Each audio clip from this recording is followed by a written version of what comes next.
যে ওয়াদা দিয়েছিলাম সেই ওয়াদা আমরা খেলাপ করেছি। সেই ওয়াদা আমরা আল্লাহ সুবহানাহু ওয়া তাআলাকে অস্বীকার করতে চাই, আল্লাহ সুবহানাহু ওয়া তাআলাকে মানতে চাই না, অস্বীকার করে দেই।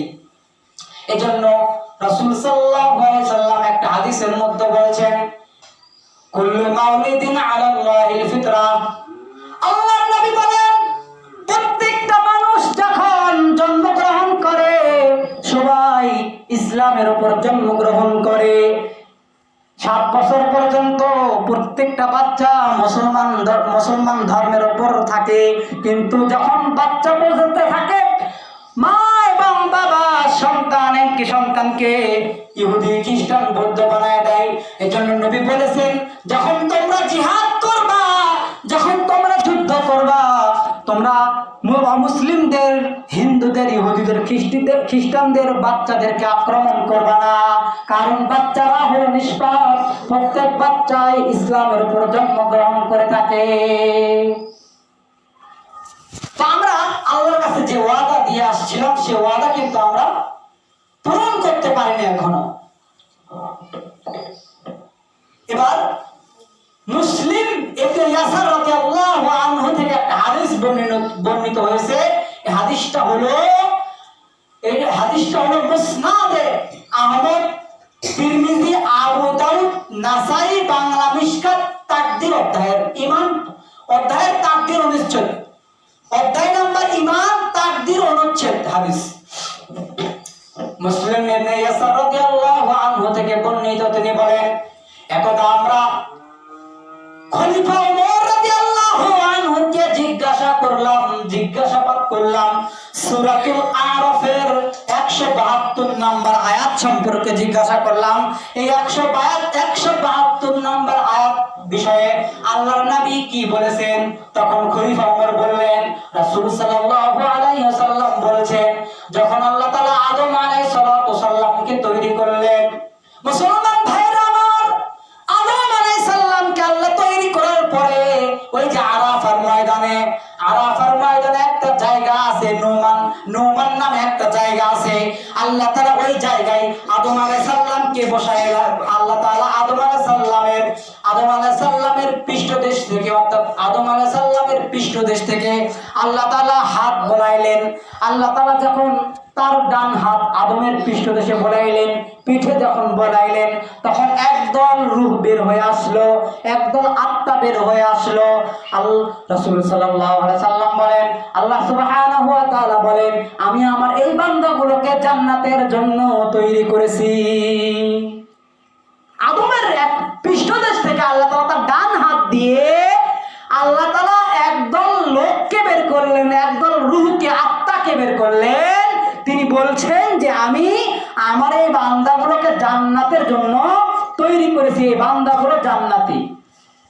এরপরে রাসূল সাল্লাল্লাহু আলাইহি ওয়াসাল্লাম বলেন, এরপরে তার বাম হাত দিয়ে একদল মানুষগুলোকে, একদল আত্মাগুলোকে বের করলেন, যে আত্মাগুলো আল্লাহ সুবহানাহু ওয়া তাআলা বলছেন এরা হলো জাহান্নামী, এদেরকে আমি জাহান্নামের জন্য তৈরি করেছি।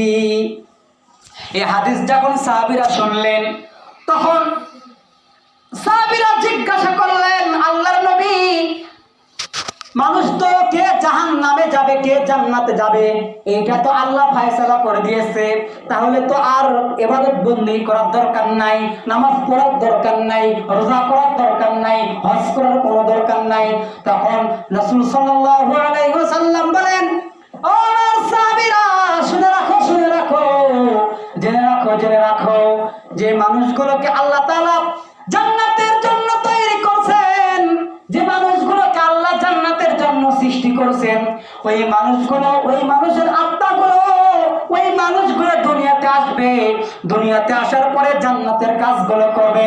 আল্লাহ সুবহানাহু ওয়া তাআলা দুনিয়ার বুকে তার মাধ্যমে জান্নাতের কাজগুলো করাবে, ভালো ভালো কাজগুলো করাবে, ইসলামের ভালো ভালো কাজগুলো ওই বান্দার মাধ্যমে করাবে, এবং মৃত্যুর সময় ভালো কাজ করার মাধ্যমে এবং জান্নাতি অবস্থায় আল্লাহ ওই বান্দা মৃত্যুবরণ করবে। আর আল্লাহ যাকে জাহান্নামের জন্য তৈরি করেছেন, আর ওই মানুষ ওই বান্দা দুনিয়ার বুকে আসবে। দুনিয়ার বুকে আসার পরে দুনিয়াতে যত জাহান্নামী কাজ আছে, দুনিয়াতে যত বাতিল কাজ আছে, যে দুনিয়াতে যত অপকর্ম আছে, দুনিয়াতে যত কুকর্ম আছে, দুনিয়াতে যত খারাপ কাজ আছে, সবগুলো কাজ আল্লাহ তাআলা ওই জাহান্নামী ব্যক্তি দ্বারা করাবেন।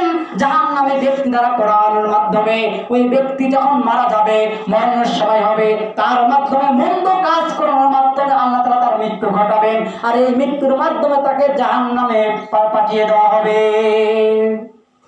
এই হাদিস দ্বারা বোঝা যাচ্ছে যে যারা জান্নাতি মানুষ হবে, এই মানুষগুলো দুনিয়াতে আসার পরেও তারা জান্নাতি কর্মকাণ্ডগুলোই করবে, এবং যারা জাহান্নামী মানুষগুলো হবে তারা দুনিয়াতে আসার পরে জাহান্নামের কর্মকাণ্ডগুলোই করবে।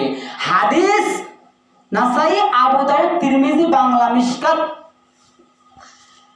অপর হাদিসের মধ্যে আসছে উম্মে দারদা রাদিয়াল্লাহু আনহু বলেন, তিনি বলছেন রাসূল সাল্লাল্লাহু আলাইহি সাল্লাম বলছেন যে আল্লাহ তাআলা যখন ডান হাত দিয়ে আদমের পৃষ্ঠদেশ থেকে মানুষগুলো বের করলেন, এই মানুষগুলো ছিল চকচকে ঝকঝকে সুন্দর, এই মানুষগুলো, এই রূহগুলো ছিল সুন্দর আকৃতির, আর এই মানুষগুলো জান্নাতি মানুষ। আর যে মানুষগুলোকে বাম হাত দ্বারা বের করা হয়েছিল, এই মানুষগুলো কুচ্ছিত কালো, এই মানুষগুলো এত কালো, এত কুচ্ছিত, এরা হলো জাহান্নামী। এটাও হলো আপনার মুসনাদে আহমদের হাদিস। আচ্ছা, এরপর আরেকটা হাদিস রাসূল সাল্লাল্লাহু আলাইহি সাল্লাম বলছেন যে রাসূল সাল্লাল্লাহু আলাইহি সাল্লাম বলেন, রূহগুলো সাজানো ছিল একটা সৈনিকের ন্যায়। যেরকম ভাবে সৈনিকগুলো সাজানো থাকে, ওই রকম ভাবে রূহগুলো, আত্মাগুলো সাজানো ছিল। ওই রূহগুলো সাজানো ছিল। আর দুনিয়ার বুকে আসার পরেও ওই রূহগুলো একজনের আত্মা আরেকজনের আত্মার সঙ্গে মিলিয়ে যায়। মানে একটা লোকের সঙ্গে আর একটা লোকের সম্পর্ক হয়, যেই লোকগুলোর সঙ্গে সম্পর্ক থাকে না বা সম্পর্ক হয় না, মনে রাখা ভালো হবে, ওই লোকগুলো রুহুর সঙ্গে রুহুর মিল নাই। দুনিয়াতে অনেক মানুষের সঙ্গে অনেক মানুষের খুব সম্পর্ক। তাই রাসূল সাল্লাল্লাহু আলাইহি ওয়াসাল্লাম বলেছেন, রুহুগুলো তৈরি করার পরে সাধারণ সৈনিক ছিল, যে রুহুগুলো দুনিয়ার মানুষের সঙ্গে দুনিয়ার মানুষের মহব্বত এবং দুনিয়ার মানুষের সঙ্গে দুনিয়ার মানুষের ভালোবাসা, এই রুহুগুলো তারা রুহের জগতে তারা পরিচিত লাভ করছে। সেই যুগে তারা চেনা, একজন আরেকজনকে চিনত, এই জন্য দুনিয়াতে তারা তাকে চিনে।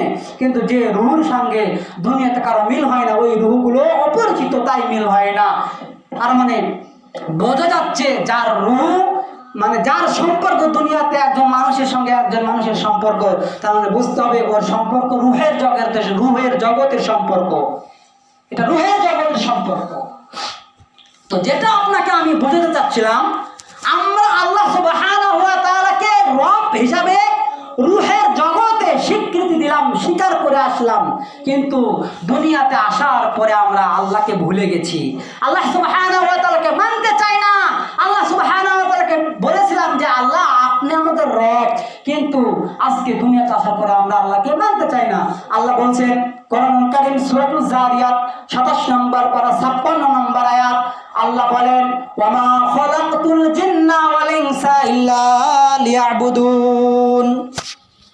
আল্লাহ বলেন আমি অবশ্যই মানুষ এবং জিনকে আমার ইবাদত করার জন্য তৈরি করছি। আল্লাহ বলছেন আমি অবশ্যই জিন এবং মানুষকে আমার গোলামি করার জন্য তৈরি করছি, আমার দাসত্ব করার জন্য তৈরি করছি।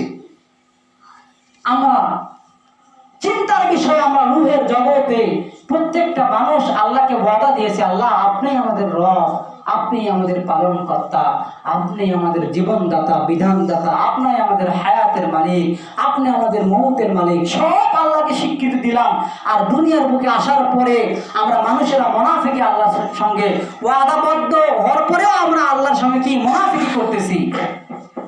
আমরা দুনিয়াতে আসার পরে এক একজনকে রব হিসেবে গ্রহণ করে নিয়েছি। কেউ রব মানে 33 কোটি দেবতাকে পূজা করে, কেউ আবার রব মানে 3 জনকে, অর্থাৎ আল্লাহকে